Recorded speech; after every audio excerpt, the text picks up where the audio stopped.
Doctor की दी हुई दवाइयाँ वो तो इलाज के लिए होती हैं, है ना? पर जरा सोचिए, क्या होता है जब कोई दवा इलाज की जगह मनोरंजन का सामान बन जाए? जब एक दवा पार्टी ड्रग बन जाती है तो उसके नतीजे कितने चौंकाने वाले हो सकते हैं। तो आइए इस पूरे मामले की तह तक चलते हैं। तो इस पूरे विषय को समझने की शुरुआत आखिर करें कहाँ से? मुझे लगता है डॉक्टर इमरान खान की ये बात बिल्कुल सही जगह पर निशाना लगाती है। वो कहते हैं कि सिल्डेनाफिल, जिसे हम सब वियाग्रा के नाम से ज्यादा जानते हैं, वो एक शक्तिशाली हथियार की तरह है।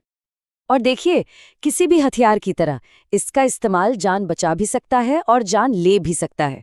गोली एक ही है, लेकिन इसके दो बिल्कुल अलग चेहरे हैं। सब कुछ इस पर टिका है कि इसे कौन और किस इरादे से इस्तेमाल कर रहा है। अब इस स्लाइड में जो बात है ना, वो इस तुलना को बिल्कुल साफ कर देती है। एक सैनिक के हाथ में हथियार का मतलब है सुरक्षा, लेकिन वही हथियार जब एक अपराधी के हाथ में आ जाए तो वो तबाही मचाता है। चीज एक ही है, लेकिन इस्तेमाल करने वाले का इरादा उसका मतलब पूरी तरह से बदल देता है। और यकीन मानिए, दवाओं के साथ भी ठीक ऐसा ही होता है। तो चलिए पहले सैनिक की बात करते हैं। मतलब इस दवा का सही और असली मकसद क्या है? इसे आखिर बनाया ही क्यों गया था? एक बात बिल्कुल साफ समझ लेनी चाहिए, वियाग्रा कोई मजे के लिए खाई जाने वाली टॉफी नहीं है। ये एक दवा है जिसे खास तौर पर इरेक्टाइल डिस्फंक्शन के इलाज के लिए बनाया गया है। मतलब ये उन लोगों के लिए है जिनके शरीर में किसी बीमारी की वजह से खून का बहाव ठीक से नहीं हो पा रहा। ये एक शारीरिक समस्या का एक मेडिकल समाधान है। और इसीलिए इसे इस्तेमाल करने का सिर्फ और सिर्फ एक ही सुरक्षित और सही तरीका है।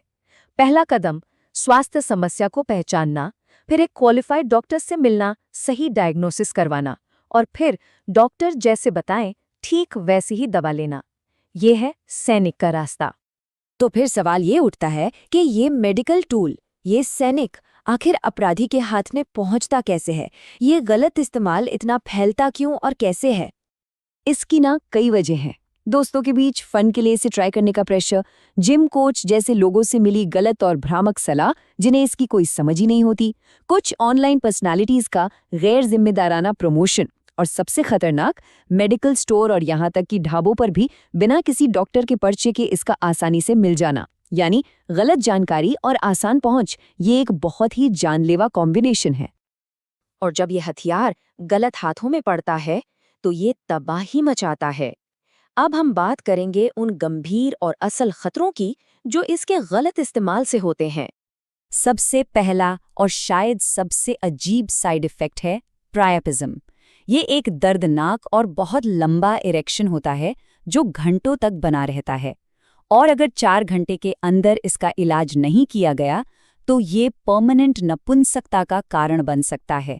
मतलब जिस चीज को बेहतर बनाने के लिए लोग इसे ले रहे हैं, वही हमेशा के लिए खत्म हो सकती है। जरा सोचिए। लेकिन बात यही नहीं रुकती।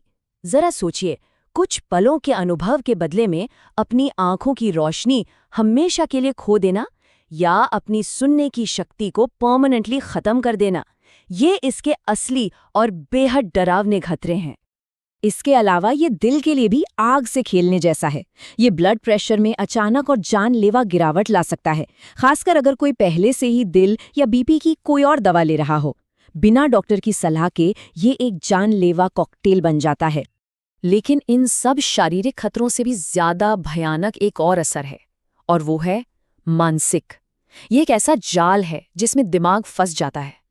डॉक्टर खान के शब्दों में, इसका सबसे भयानक प्रभाव मनोवैज्ञानिक निर्भरता है।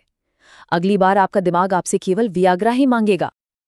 तो इतना सब कुछ जानने के बाद एक बात तो बिल्कुल साफ हो जाती है कि सिर्फ एक ही रास्ता है जो सुरक्षित है, और वो है जानकारी के आधार पर सही फैसला लेना।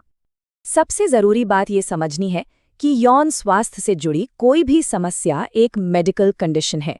इसे मजाक या एक्सपेरिमेंट समझना एक बहुत बड़ी, बहुत भारी भूल है। इसका जवाब किसी खतरनाक दवा के साथ एक्सपेरिमेंट करने में नहीं, बल्कि एक योग्य डॉक्टर की प्रोफेशनल देखरेख में है।